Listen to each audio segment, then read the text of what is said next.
이제 시간이 되었으므로 다 같이 사도신경으로 신앙 고백하심으로 7월 15일 목요일 새벽 예배를 시작하도록 하겠습니다.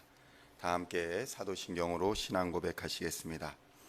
전능하사 천지를 만드신 하나님 아버지를 내가 믿사오며 그 외아들 우리 주 예수 그리스도를 믿사오니 이는 성령으로 잉태하사 동정녀 마리아에게 나시고 본디오 빌라도에게 고난을 받으사 십자가에 못 박혀 죽으시고 장사한 지 사흘 만에 죽은 자 가운데서 다시 살아나시며 하늘에 오르사 전능하신 하나님 우편에 앉아 계시다가 저리로서 산 자와 죽은 자를 심판하러 오시리라. 성령을 믿사오며 거룩한 공회와 성도가 서로 교통하는 것과 죄를 사하여 주시는 것과 몸이 다시 사는 것과 영원히 사는 것을 믿사옵나이다. 아멘. 오늘 우리에게 주시는 하나님의 말씀은 여호수아 20장의 말씀입니다.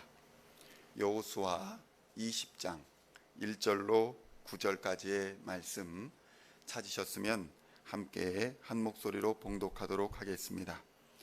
여호와께서 여호수아에게 말씀하여 이르시되 이스라엘 자손에게 말하여 이르기를 내가 모세를 통하여 너희에게 말한 도피성들을 너희를 위해 정하여 부지 중에 실수로 사람을 죽인 자를 그리로 도망하게 하라.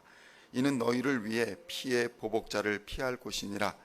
이 성읍들 중에 하나에 도피하는 자는 그 성읍에 들어가는 문 어귀에 서서 그 성읍의 장로들의 귀에 자기의 사건을 말할 것이요 그들은 그를 성읍에 받아들여 한 곳을 주어 자기들 중에 거주하게 하고 피의 보복자가 그의 뒤를 따라온다 할지라도 그들은 그 살인자를 그의 손에 내주지 말지니 이는 본래 미워함이 없이 부지 중에 그의 이웃을 죽였음이라. 그 살인자는 회중 앞에 서서 재판을 받기까지 또는 그 당시 대제사장이 죽기까지 그 성읍에 거주하다가 그 후에 살인자는 그 성읍 곧 자기가 도망하여 나온 자기 성읍 자기 집으로 돌아갈지니라 하라 하시니라. 이에 그들이 납달리의 산지 갈릴리 게데스와 에브라임 산지의 세겜과 유다 산지의 기랏 아르바 곧 헤브론과 여리고 동쪽 요단 저쪽 르우벤 지파 중에서 평지 광야의 베셀과 갓 지파 중에서 길르앗 라못과 므낫세 지파 중에서 바산 골란을 구별하였으니 이는 곧 이스라엘 모든 자손과 그들 중에 거류하는 거류민을 위하여 선정된 성읍들로서 누구든지 부지 중에 살인한 자가 그리로 도망하여 그가 회중 앞에 설 때까지 피의 보복자의 손에 죽지 아니하게 하기 위함이라. 아멘. 할렐루야. 오늘은 여호수아의 35번째 시간으로 도피성이라는 제목으로 하나님의 말씀을 함께 나누고자 합니다. 사람이 살아가다 보면 다양한 문제들에 직면하게 됩니다. 대부분은 해결이 가능한 문제들이지만 가끔은 전혀 해결할 수 없을 것 같은 그런 문제를 직면하시는 분들도 있습니다. 그 중에 하나가 불행하지만 살인과 관련된 죄일 것입니다. 살인과 관련한 죄는 예나 지금이나 가장 강력한 처벌을 피할 수 없습니다. 이러한 범죄는 실수나 부주의로 사람을 죽게 하는 경우라도 과거 성경시대에는 피해자의 가족들이나 친척들로부터 피해 복수를 면하기 어려웠습니다. 이를 고엘이나 아니면 동해보복법이라는 그런 것들로 설명하기도 합니다. 그러니까 살인과 같은 죄는 실수나 고의가 없는 상태에서 사람을 죽음에 이르게 했다 할지라도 그 책임에서 자유로울 수 없었다는 것입니다. 그렇다면 하나님께서 오늘날 도피성이라는 제도를 두고 계시는 이유는 과연 무엇일까요? 먼저 도피성이 무엇을 의미하는가에 대하여 성경의 증언을 살펴볼 필요가 있습니다. 여호수아 20장 3절의 말씀을 보면 이렇게 말씀합니다. 부지 중에 실수로 사람을 죽인 자를 그리로 도망하게 하라. 이는 너희를 위해 피의 보복자를 피할 곳이니라 라고 증거하고 있습니다.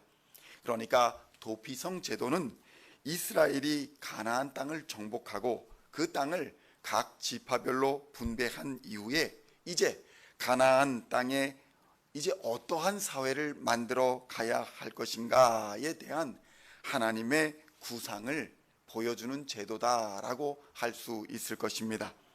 하나님께서는 이 가나안 땅에 각 지파가 땅을 분배받고 정착하는 과정에서 하나님의 사랑과 그리고 하나님의 공의가 새로운 이스라엘 정착지에서 온전히 선포되고 다스려지게 되기를 원하셨고 또 그러한 것이 어떠한 곳인가를 보여주기를 원하셨다는 것입니다.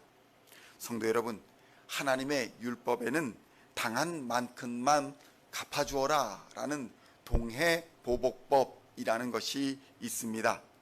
레위기 24장 17절로 20절까지는 동해보복법이 어떠한 것인지 증거하고 있습니다. 사람을 쳐 죽인 자는 반드시 죽일 것이요 짐승을 쳐 죽인 자는 짐승으로 짐승을 갚을 것이며 사람이 만일 그의 이웃에게 상해를 입혔으면 그가 행한 대로 그에게 행할 것이니 상처에는 상처로 눈에는 눈으로 이에는 이로 갚을지니라 이렇게 규정하고 있는 것입니다.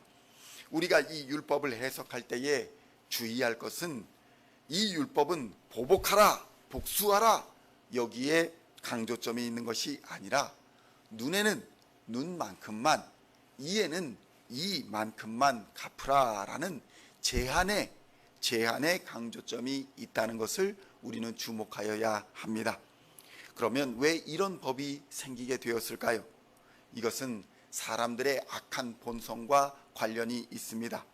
사람들은 하나를 손해보면 그 손해본 것 하나만을 되갚는 것에서 만족하지 않고 그보다 더 심하게 보복하기 때문인 것입니다.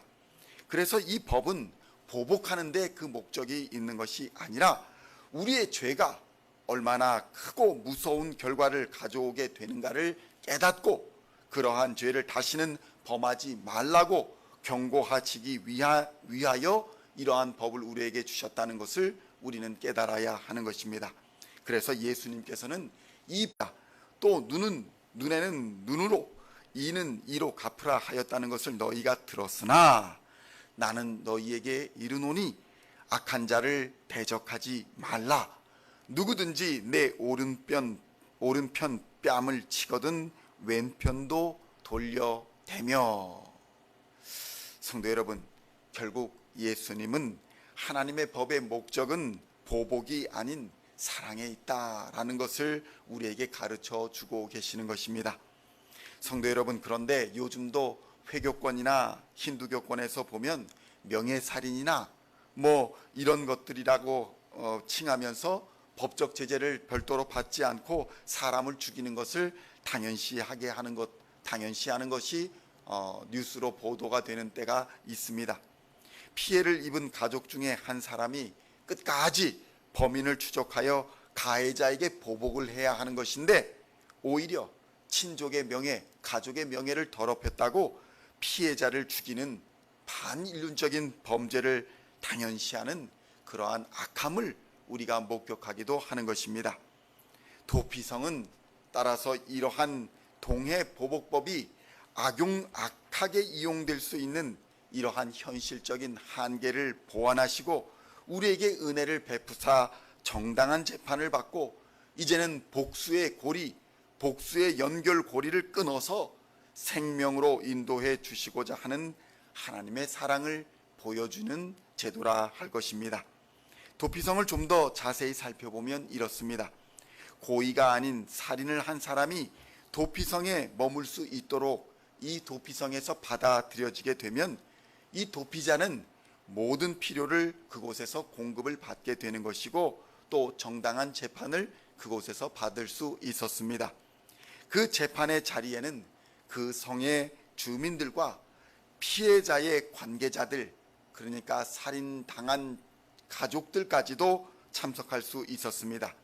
그리고 이곳에서 피의자 그러니까 살인자에게 자기 변호를 충분하게 할 수 있는 기회가 주어집니다. 그리고 나면 대제사장이 그 살인의 고의 여부를 판단하게 되는 것입니다.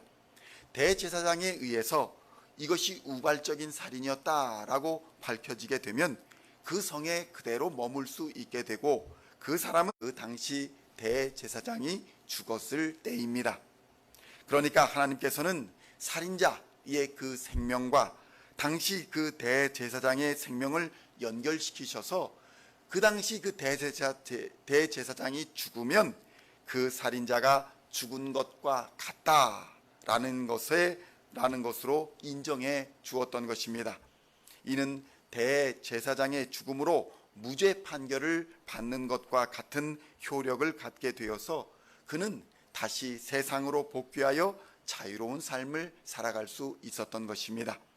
성도 여러분, 이렇게 하나님께서는 예수님의 생명, 대제사장 되신 예수님의 생명을 우리와 연결시켜 주고 계시는 것입니다. 예수께서 우리의 도피성의 대제사장이 되어 주셨다는 것을 의미하고 있는 것입니다. 그래서 우리가 예수님을 믿게 되면 우리 안에 있는 모든 죄는 예수 그리스도에게로 넘어가는 대신에 예수님의 의가 우리에게로 넘어오게 되는 것입니다. 도피성은 새로운 약속의 땅에서 피의 보복과 복수를 끊어버리는 사랑의 제도로 시행되었습니다. 오늘날 우리에게는 예수 그리스도의 십자가가 우리의 도피성이 되어서 우리의 죄와 사망의 모든 권세에서 우리를 끊어내어 버림으로 우리를 구원해 주시는 것입니다. 오늘도 예수님의 십자가로 피하심으로 예수 안에서 참된 자유를 누리시는 저와 여러분 다 되시기를 우리 주 예수 그리스도의 이름으로 간절히 축원드립니다. 기도하시겠습니다. 하나님 아버지, 감사합니다. 우리를 위해 십자가를 세워주시고 예수의 피로 역사하여 주셔서 우리의 도피성이 되어 주심을 하나님께 감사와 찬양을 올려드립니다. 비록 죽을 죄인이라도 예수께 피하는 자는 구원을 얻게 됨을 이 시간 고백합니다. 비록 용서받지 못하는 죄를 지었을지라도 하나님께 피하여 주의 보혈을 힘입게 된다면 그는 죄와 죽음의 사슬을 끊고 생명을 얻게 될 줄로 믿습니다. 하나님, 이 세상이 멸망할 이 세상이 예수 그리스도를 알게 하여 주시고 예수 그리스도를 알도록 우리를 사용하여 주시옵소서. 복음을 전하는 자로, 복음을 전파하는 자로, 증거하는 자로 우리를 보내주시고 우리에게 능력을 주셔서 이 사명 감당하는 우리 모든 시온의 백성이 될 수 있도록 역사하여 주시옵소서. 예수 그리스도의 십자가 능력이 우리를 온전히 살리는 줄 믿습니다. 예수 그리스도의 십자가 능력이 온전히 우리를 세상에서 이기게 하는 능력이 됨을 믿게 하여 주시고 오늘도 힘있게 예수 그리스도의 증인으로 살아가는 우리 모든 성도가 다 될 수 있도록 역사하여 주시옵소서. 감사를 드렸고 우리를 구원하신 우리 주 예수 그리스도의 이름으로 기도하옵나이다. 아멘.